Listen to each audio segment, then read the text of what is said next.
My name is Brunetta Howell Barrett, and I'm very pleased to participate in any effort that shines a spotlight on work done by the Reverend Dr. Martin Luther King, Jr. here in the city of Chicago. It's important to put the spotlight on the man, the mission, and the movement to which he gave so much life and attention. But in order to really have a good view and a good vision about the Reverend Dr. Martin Luther King, Jr., it may be very important to take a look at the man before he came to the city of Chicago. That time, in the mid and late 50s, was spent in self-development, self-education, and yes, it's true, he had a lot of education, but he was constantly trying to learn more and participate in more of a cultural and educational nature.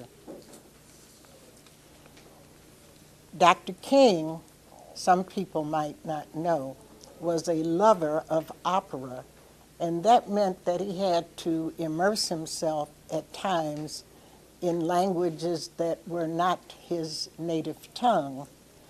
Yet he was a person who spent a good deal of time listening to opera as he drove back and forth between his many pastoral and other assignments.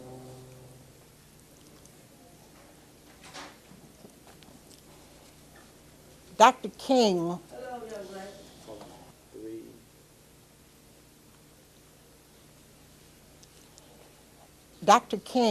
didn't just fall out of the sky and wind up in Montgomery, Alabama.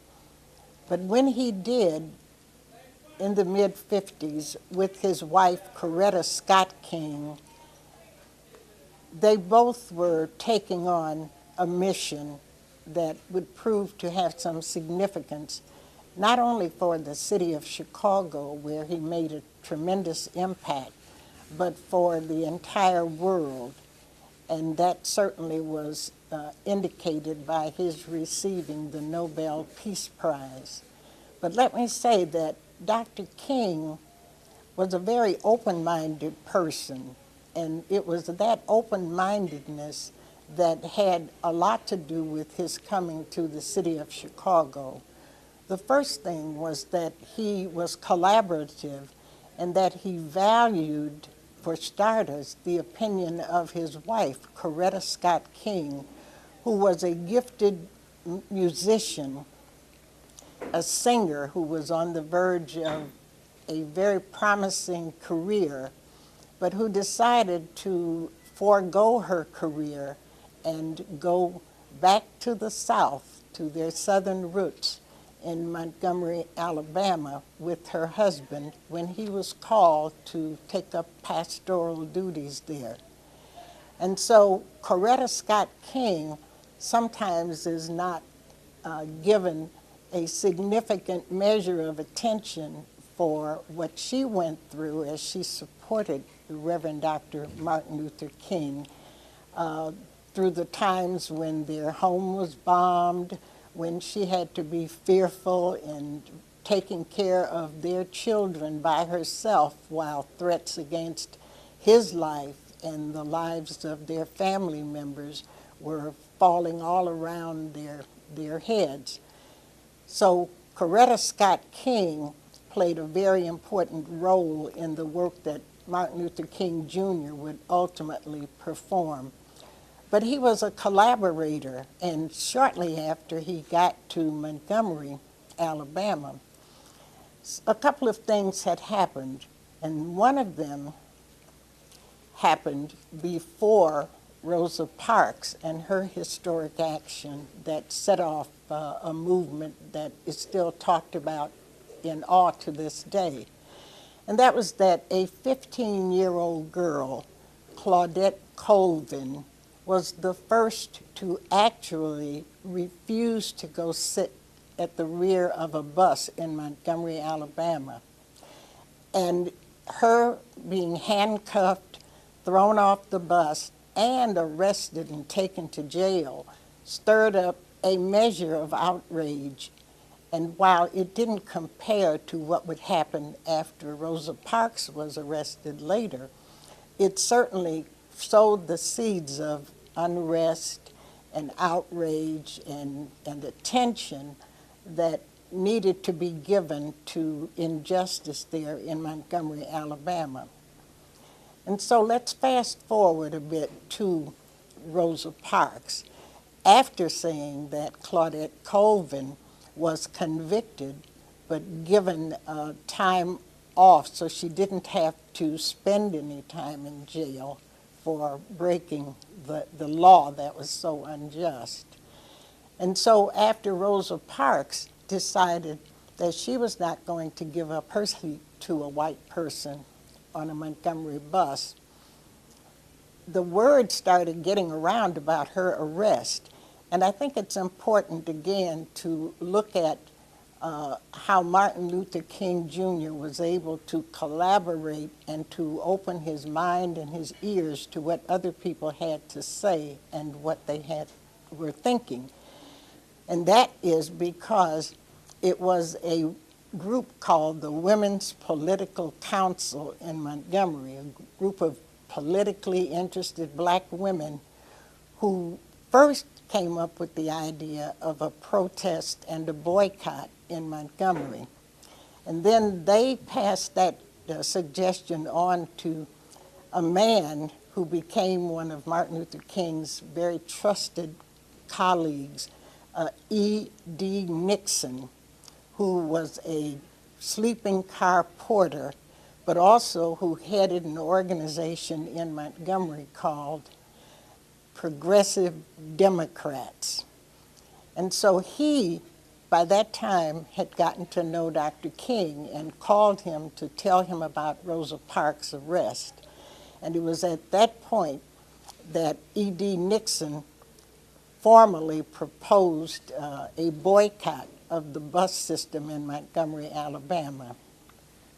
One of the things that made the Montgomery bus boycott so successful was the fact that there were black entrepreneurs who owned 18 cab companies with a total of 210 taxis that could transport people. So let's take a look at Chicago and some of the conditions that Martin Luther King had to confront when he came to this city. One included the fact that there was in the Chicago City Council people who were dubbed the Silent Six because they never stood up for black ambitions, aspirations, or inclinations. And so there was the political gap and the lack of decent and honorable political representation that Dr. King had to deal with. And so in 1960, I was part of what was called the March on the Conventions Committee, headed by the late realtor Dempsey J. Travis of Seavart Mortgage Company and Travis Realty. And we, at the request of Bayard Rustin and some others, were part of this group that invited the Reverend Dr. Martin Luther King to come to the West Side. He was already planning to come to Chicago and did, in fact, speak in conjunction with that March on the Conventions Committee at Liberty Baptist Church. But our committee, which met usually at the Parkway Ballroom on the city's south side, invited him to come to the West Side, and that happened on July 24th, 1960. He came to Stone Temple Missionary Baptist Church, headed by the Reverend J.N. Stone. And it's estimated by Dempsey Travis in his book, The Autobiography of Black Chicago, that there were 4,000 people there, The church itself was packed and many people were crowded out around the exterior of the church. But that was 1960. And then in 1965, when Dr. King was deciding whether he would really undertake a more extensive movement in the city of Chicago, there was a meeting I attended also with a number of people from local Chicago organizations from all over town. That meeting was held with Dr. King, Reverend James Bevel, Reverend Andrew Young, who later became mayor of the city of Atlanta, but who also became ambassador to the United Nations for the United States. And that March on the Conventions movement was something that simultaneously took place against the Democratic National Convention in Los Angeles, and then in Chicago, the West Side participation was against the Republican National Convention that was held at the International Amphitheater. And this was something that involved thousands of people as well. I also was involved with the organizing for the Freedom Rally that was held at Soldiers Field on July 10th, 1966. And that was attended by some 50,000 people from around the city of Chicago. Now, I remember, too, when Dr. King moved into North Lawndale with his wife, Coretta Scott King, and they moved as part of an effort to combat slums and to end housing discrimination. They moved into the building on the third floor at 1550 South Hamlin Avenue. And this was not a very enticing looking building, and neither was the apartment into which they moved. But there they did stay and had a tremendous impact on the community as well.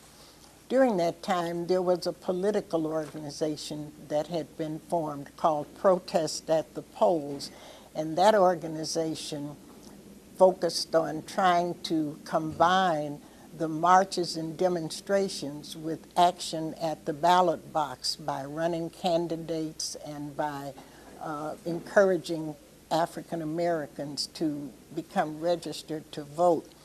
And so Dr. King led by combining his organization, the one he headed at the time, the Southern Christian Leadership Conference, with a local organization called the CCCO for short, but it was the Coordinating Council of Community Organizations. And so they combined, made up what was called the Chicago Freedom Movement. And it was this group that created and organized marches and demonstrations of various sorts throughout the city, but certainly included the substantive involvement of people from the west side of Chicago. It was also very important to mention that this meeting that was held at George Williams College in Williams Bay, Wisconsin, helped to determine where Dr. King was going to stay when he started working on housing in Chicago, because there were people, including some very good friends of mine, who wanted him to move into housing on the south side of the city. But he was convinced primarily by the West Side residents and by Reverend Bevel and then Reverend Young that the West Side offered the best possibilities for the success of the movement he wanted to initiate. Hello, my name is Justice Shelvin Louise Marie Hall, and I am a justice of the Illinois Appellate Court, where I have sat since 1999. I've been a judge for some 22 years now, as of January 11th, that is coming up. It's my pleasure to speak with you about my remembrances of Dr. Martin Luther King, because he has been such a pivotal figure in my life. I am the daughter of the Reverend Dr. Shelvin Jerome Hall, who pastored the Friendship Baptist Church of Chicago for 51 years, and of Mrs. Lucy M. Hall, who taught school on the west side of Chicago, a total of public school teaching of 53 years. I'm still an active member of the Friendship Baptist Church, which is now pastored by the Reverend Reginald Backus. I remember very well the civil rights movement, because my father was extremely active in that movement. He was one of the few churches on the west side of Chicago who actually would allow Dr. King to come and speak from his pulpit. My dad, Reverend Hall, marched with Dr. King in Selma, Alabama in 1965. Dr. King, in fact, visited our church on 3 occasions: in July of 65, again in late of 1966, and then again in June of 1967. I remember one day that there was a huge fervor in the at the church, and a lot of noise. Thousands of people were brewing around, and I was curious to find out what was going on at the church. I was young and I guess a little dumb, but I was smart enough to find out that there was a king in the house. So I was nosing about my father's study, trying to figure out, well, what is all of this commotion? And I peeked my head in the study, and my dad said, "Louise," that's my middle name, and that's what he called me to keep down the confusion, because I'm named after him with my first name. He said, "Louise, come here." He said, "Do you know who this is?" And, I wasn't that conscious, but I was smart enough to know a king when I saw one. And so Dr. King looked me in the eye, and he took my hand, my right hand, between both of his hands, and he bent down, and he didn't have far to bend because he was a short man. And he had these big, warm, brown eyes. I'll never forget it. And he was stocky and plump like me, which was a good thing. And he bent over and he said, "Louise, how are you?" And though he was getting ready to go and speak before thousands of people, I had his full attention. And it's something that I've never forgotten. And I listened to him later on that day speaking, and the crowd was so large and it was at our church at 3411 West Douglas Boulevard in North Lawndale. And the crowd was so large that they had to put a truck bed along the side of the church, and then people filled in on that parking lot. And he talked and he spoke that day of the movement, and he compared the struggle of black people to that of the Israelites in Egypt. And something else that he said, he spoke to the fact that the civil rights movement needed lawyers, that they oftentimes would get into fracases or be jailed, or needed ways of interpreting the legislation, and that there was a great need for civil rights lawyers. And so that stuck with me throughout my life, such that when I finished college at Hampton and went to law school at Boston University, one of the things I did was to start a law in the black community. And then subsequently, when I was graduated from Boston University, I became an Earl Warren Fellow with the NAACP Legal Defense Fund, so that I became a civil rights lawyer. And I see that direct connection between Dr. King coming and giving me his full attention and me listening to him and having the opportunity to hear him say that the civil rights movement needed lawyers. So I became a lawyer, and I practiced in private practice in Houston, Texas, and then worked on Capitol Hill with Congressman Leland, and then ultimately came back to Chicago and became the general counsel of the state of Illinois' Department of Human Rights, which is the civil rights agency for the state of Illinois that protects individuals from discrimination on the basis of race, sex, gender, national origin, etc. So Dr. King has had a big impact in my life. I remember those days, when he was on the West Side. I remember Dad talking about going to Selma, and Dad was president of the West Side Ministers Conference, and he had talked among the brethren, well, who's going to go with us to Selma, Alabama, to work with Dr. King, to march with Dr. King. And he said all the guys, fellas, a lot of them talked bad and they were tough. But the only one who would go with him was Dr. Stone from Stone Temple. And they went together and marched on the Edmund Pettus Bridge. I remember him saying he slept under a piano bench at Brown's Chapel. I remember also Dr. King coming to Chicago for the huge rally at Soldier Field. And West Side organizations all came together such that there were some 72 buses that left from the west side of Chicago, bringing people down to Soldier Field for that mass rally. We were there in the number, as were our church members. Never forget, there's still a member at church now, Miss Tyson.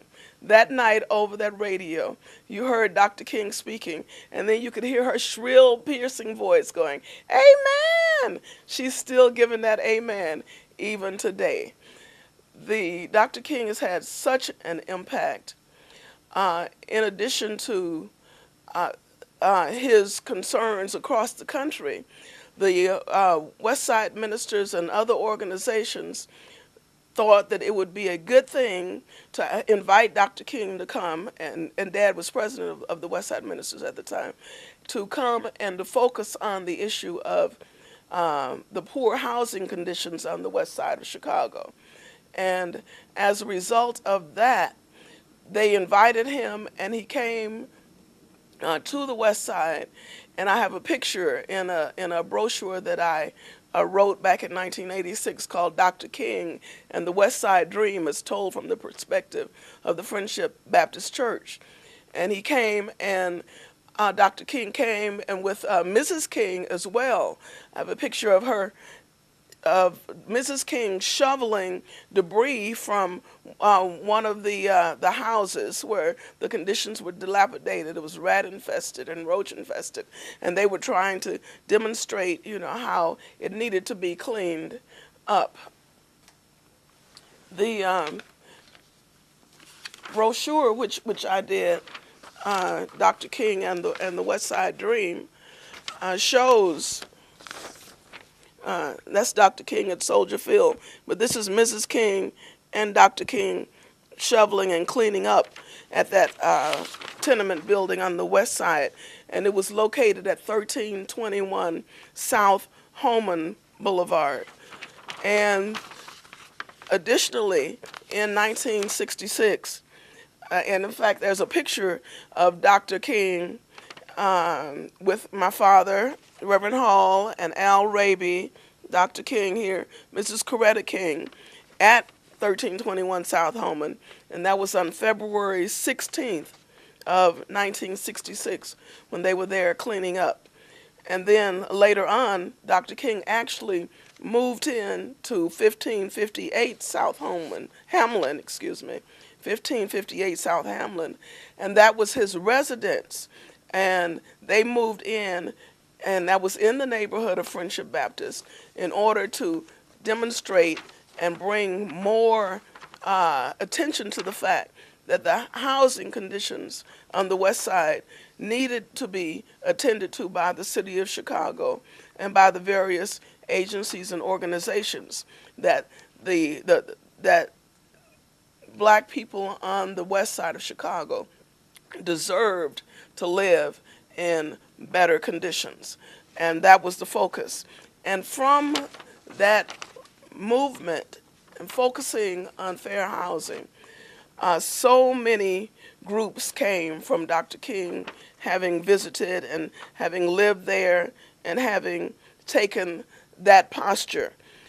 It was a fair housing movement, and it was led by Dr. King, and it was not really very popular at with City Hall at all.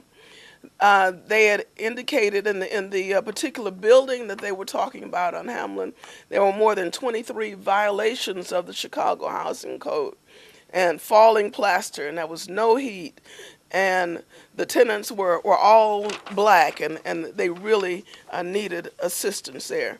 And so that was part of the rally that I was talking about, where they pulled the truck bed up to the side of Friendship. It's Dr. King here as a truck bed, the big sign that says West Side, and all of the people, thousands of people there, listening to him talk about what was going on and the needs of the civil rights movement. Dr. King has been so influential with so many organizations coming out of a result of him having visited Chicago all of those times.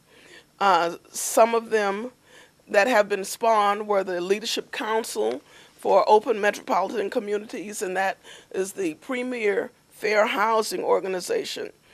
Also later on then came the West Side Federation came into being, and then from them the Lawndale's People Planning and Action Committee, and then from them the North Lawndale Economic Development Corporation, and then NEDC gave birth to Pyramid West Development Corporation under the leadership of attorney Cecil Butler, and then Pyramid West Development Corporation brought forth Pyramid West Realty Company, which has built nursing homes and many, many new residential benefits for the poor and black West Siders. And another proud progeny of Pyramid West was the Community Bank of Lawndale. And it was my dad's pleasure to have served as the chairman of the board of the Community Bank of Lawndale. So all of these things have resulted from Dr. King having visited the West Side. I remember well in 1986 when my father, Reverend Hall, was working with Governor Thompson and Cardinal Bernardine and so many others trying to get a holiday for Dr. King. And that was a huge rally when that holiday finally was passed by the legislature, and it was at the University of Illinois Pavilion, and that was January 19th of 1986, and all of these speakers, from Governor Thompson to Mayor Washington to Cardinal Bernardine, all of them were there, and my dad spoke as a member of that commission to get a King holiday. And he said at that time, I have a dream that with 1 million black people in Illinois, we could join hands together and ask the governor to include that lot at 16th Street in Hamlin, that it would become a historic site. I have a dream that the mayor would have the city set aside meaningful facilities and whatever is needed, that the Urban League would furnish apprenticeship, that the Chicago Trade Council would furnish labor, and that the NAACP would give us the legal know-how, and that the people would give a nickel a week or a penny a day until we pay for a replica of the place where Dr. King slept. I have a dream. Because that lot had been the building had been torn down where Dr. King slept, and it was just a weed-covered vacant lot at the time. But Dad said at that pavilion, at that rally that night, that whereas Jefferson has his Monticello, whereas Washington has his Mount Vernon, and Lincoln has his Springfield, but where Dr. King came and lived and slept in the city of Chicago, there was nothing but a vacant lot. And so that was part of his dream. And I was so delighted to have introduced Marty King last year with the opening of the Dr. King Legacy Homes on that very spot. All of these things have finally come full circle, but the point is, we ultimately had to do it ourselves. And I think that that was the impact of Dr. King, because he let us know that we were fully capable of doing things for ourselves. We were the ones who were behind him in creating this movement that made all of these improvements for black people in this country. And we, working together with others who are of like mind and of strong moral conscience, that we were capable of doing almost anything. So this is the impact of Dr. King that he's had on my life personally, as well as on in our community. I think that were he here today, what he or my dad here today, I just remember in 2008 election night, you know, when President Barack Obama won the presidency, that I just held up my dad's picture, and because I could see, you know, the crowds right out there in front of my house, and just cried, you know, because this was the fulfillment of a dream. This was a fulfillment of a dream which they had fought for, and Dr. King had died for, and so many others before and after him. And so I think that Dr. King and my dad would have been thrilled and delighted at the progress that has been made. Who would think that 150 years after emancipation, we would go from being chattel slave, treated worse than dogs, to becoming president of the United States of America? It's phenomenal, and I think that we as black people do not give ourselves enough credit for the accomplishments that we have made. We are an incredible people, and we need to remind ourselves of that as frequently as we can. Not to say that there are not many, many problems with the violence and the drugs and the misbehavior, and certainly as a judge, you know, I'm awash in those types of concerns. But I think that if we listen to the lessons of my father and Dr. King, that it is important to know that we can progress beyond our problems onto the road of victory. I think my favorite saying of Dr. King is when he stated, "Fly, and if you can't fly, run. If you can't run, walk. If you can't walk, crawl, but by all means, keep moving." You know, I really appreciate this opportunity, because so often King's first visit to Chicago goes unnoticed. And whenever people talk, they talk about the time he came to live here in 1966, and how he and Mayor Daley got along so well in 1966, and the structure that they built where he stayed for a few days is just beautiful. But I guess I want to talk about the first time that Dr. Martin Luther King, Jr. came to Chicago. And that first time was in July of 1960. At that point, Dr. King had been a troublemaker all over the country, and Mayor Daley had said, "We don't want the troublemaker here in Chicago." Well, no one in the churches was willing to let the troublemaker come. except for my dad, Reverend James Stone, and Reverend Shelvin Hall, who had a church down the street from us.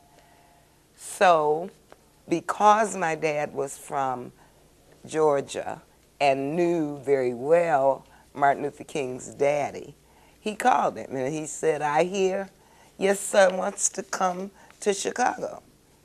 And Daddy King said, "Yeah, but nobody wants him there because they're calling him a troublemaker." So my dad said, "Well, he can come to Stone Temple Baptist Church anytime he wants because I'm not bought and paid for by anybody." So then Dad called Reverend Hall and told him he wanted to invite Reverend King here. And he did. So in July of 1960, Martin Luther King, Jr. came to Stone Temple Baptist Church. And at that time, there was the greatest welcoming of this kind of troublemaker, but not a well-known guy as he was after the March on Washington. And we had all kinds of regalia ready for him. We wanted to welcome this perfect storm, as Daddy used to call him. This is a loudmouth, baby, he would say. He's going to go places. And so we wanted to welcome this loudmouth to Stone Temple. And my dad also wanted to stick it to Mayor Daley to show him, you don't run Stone Temple on the west side, we run it. And Reverend Hall, to his credit, wasn't afraid either. So he and Reverend Hall had the welcoming committee. We had beautiful women at the door, and we had a packed house. If you've ever been to Stone Temple, you know Stone Temple can hold more than 2,500 people. And we had 2,500 people there to listen to this young man who was a loudmouth, who Mayor Daley said couldn't come to Chicago. It was exhilarating. Now, to tell you the truth, I don't know what he said because, you know, we were running back and forth through the crowds. And I don't know that he gave any indication of the I have a dream idea. But whatever he said, he made the audience in Stone Temple go wild. It was like a Black Baptist church. They went crazy about everything he said. They applauded. They drowned him out. And at that time at Stone Temple, we didn't have such great acoustics, so he had to stop. And he went on and on and on. And then, of course, everybody wanted to take pictures with him. And I think there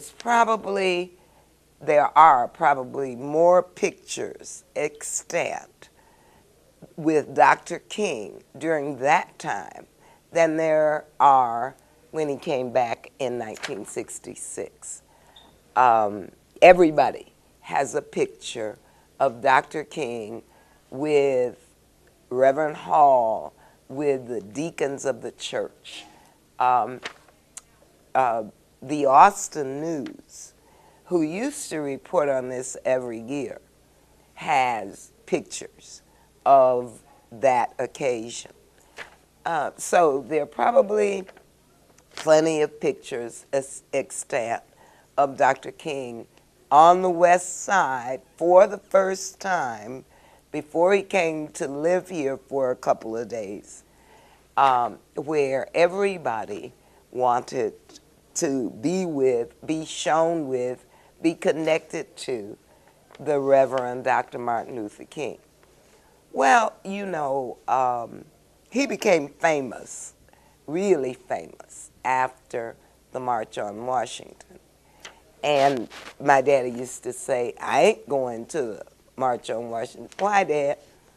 Well, nobody's going to be there but Lil Martin and A. Philip Randolph. Well, the March on Washington was exactly that. It was disorganized, but it wasn't organized to have Dr. King as the main speaker. The I Have a Dream speech has become the famous mantra of Dr. King, when indeed it was sort of at the march an afterthought. Nobody really, if you look into the King Library in Atlanta, you look into the Chicago Historical Society, nobody talks about Dr. King's first visit to Chicago when nobody, I'm talking about nobody, wanted him here except those two brave men on the West Side who absolutely went against the real Mayor Daley. I mean, the real Mayor Daley, who had a hold on all things black in Chicago. Nobody wanted to go against him except the two brave men, Reverend Stone and Reverend Shelvin Hall. And I shall always remember that they were that brave. And I guess maybe, you know, it makes sense even today in 2013 that we have brave people who step out there and say, you can't do this to us. You can't tell us what to do. We're going to make sure that we are as brave as Reverend Shelvin Hall and Reverend James Stone against the real Mayor Daley. We're going to support black people in 2013 like they were supported in 1960. My name is Luster H. Jackson, and I'm a lifelong activist in Chicago. And I believe the struggle, as Harold Washington said, is for life. And so my struggle in Chicago began right after being discharged from the Army, 1952, and coming to the south side of Chicago, and eventually immigrated to the west side. But I immediately became engaged in the struggle on the south side when I first got out 3rd Ward, when I met a gentleman named Gus Savage, and we were all angry with water seeks its own level. And so I began to go to the Washington Park Forum, and where I met old timers who engaged in the struggle in the 20s, who integrated got black bus drivers on the bus and got blacks through demonstrations to working in various fields. So I was a part of that. I imbibed that, and then we organized the Chicago League of Negro Voters in '59, and in 1960 they ran black for city clerk, Turner Lemuel Bentley and others, aldermen. And one alderman, we ran Mr. Carter Jones, a West Sider. First time I think a black had run for alderman in the 27th Ward, and he's deceased. And in 1962, I came to the West Side. Before that, I met a wonderful West Side gentleman. We've been lifelong friends since then, Brother Richard Barnett, who you'll be hearing from. And I came to the West Side and got involved in the Whitehead campaign for alderman. Ben Lewis, I think, was alderman then, but he was a part of the machine. We were against the machine, and so we ran Mr. Whitehead, Undertaker in the 24th Ward. And substance, not too long after that, I moved to the west side at 3450 Jackson. And immediately, it was in '62, and immediately I began to get involved in various political campaigns, namely the campaign of an undertaker, Mr. Biggs, I forget his first name, who decided to run for alderman of the 29th Ward. And I supported him in that campaign. Afterwards, that campaign was over, and I had a friend from the west side, Mr. Al Janney, who had a history of black independent political action, I think in the first ward. He should talk about the first ward. But he was a nephew of Mr. Biggs. And so but after that election, Biggs became the alderman. And I became concerned that a deal had been cut and without the approval of the organization. So I ran in '67 against Biggs, and hopeful to get, because we wanted to be free, didn't want to be tied to the machine. And then now I think it was around 1965 that Mr. James Bevel, who was a part of the King movement, he was the advance man for the movement, came to Chicago. And I met him, I believe it was near my house on Jackson, I'm not sure, but he had a meeting set up, asked me to come to the meeting, organize a meeting at Reverend Griffin's church. At that time, his church was at Adams and Francisco. And so I attended that meeting, and I supported them and got involved. And I began to work with the movement. The movement, I used to see Senator Newhouse, Dick Newhouse, going into a building in the 3500 block on Jackson. And I wondered what that was all about, and I discovered a little bit later on that is where the offices of the King movement was. It was interracial staff, but led by a young man named Bernard Lafayette. He's still around. I forget where. I think he's in Carolina or somewhere. Bernard Lafayette, and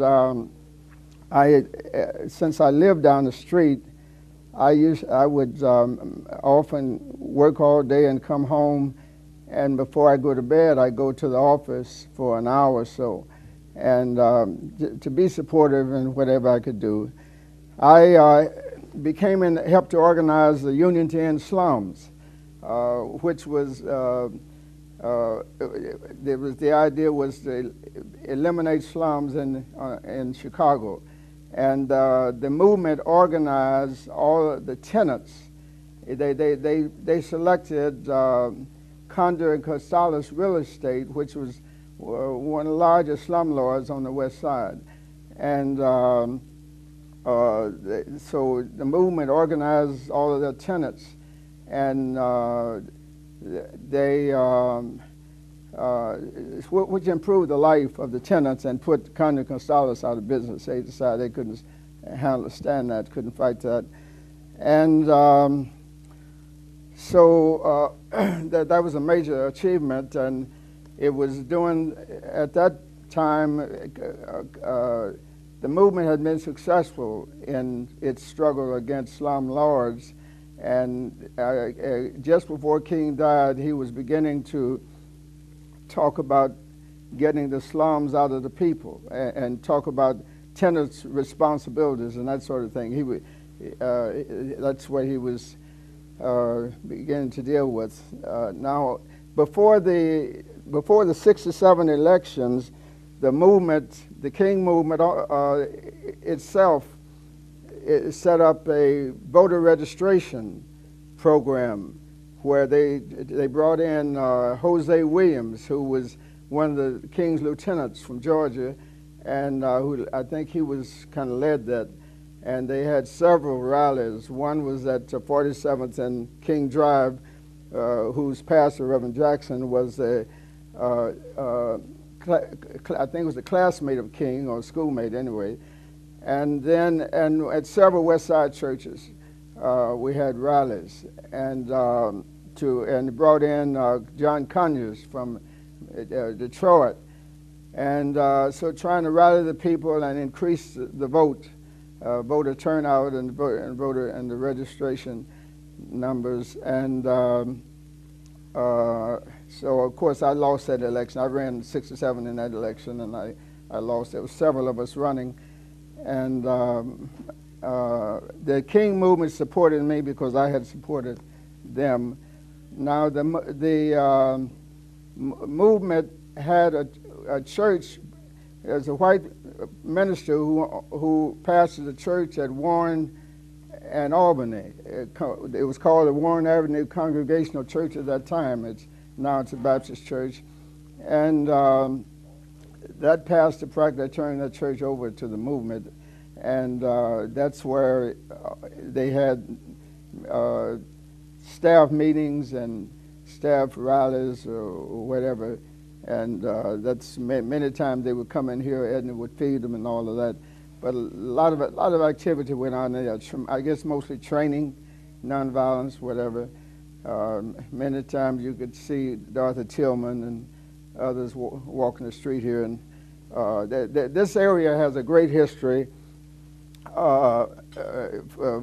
And the Black Panthers office was just down the street at Western and on Madison. And when King was assassinated, I guess this is right here at Kedzie, and Madison is probably where most of the fireworks started.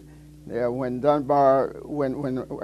Marshall High School turned out, we need to have a friend of mine, Freddie Peavy, was here, because he was here watched it when they turned out. And they marched west on Madison, and that's when we practically took over the community, I guess, and things started. Many whites the windshields broken, pulled out of the cars, a lot of stuff, so it was people were spiritually caught up in that, and I dare say, as far as the thievery or whatever, everybody was involved in that. I saw policemen back their cars up to liquor stores and load them up. So there was things was out of order now, but the people were outraged because their leader had been taken. I had, while Madison was burning, I had a drugstore right across the corner from me was burned, and so I had to go up on my roof and wet my roof to keep it from my house from catching on fire. There were several of us who considered ourselves some kind of leaders on the West Side, and we tried to bring bring peace and get people to bring some order to the West Side. And so we traveled throughout Lawndale and Garfield and trying to set up meetings where we would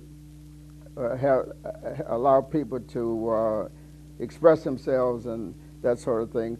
Plus, I had a friend who had some connections with grocery stores, Jewels and others, and she told me, if you give me locations, I can get you food over there. So we at a place we call Fairfax House, Central Park and Adams, and a store on Pulaski, 1500, and then at the there's I think it's Y or something on 13th Street, right off Kedzie. we were able to get that space, and we had truckloads of canned goods and bread delivered to those places. All people had to do was come pick it up and take it home, and free, because all of the grocery stores had been destroyed on the west side in Lundale and Garfield. So people were able to get free food. So there were several of us who did all we could do and to bring some peace and understanding. And it was during that period, Mayor Daley said, "Shoot to kill," and several people were shot. The policemen were nowhere to be seen in uniform. And so anyway, so we tried to bring peace to our community.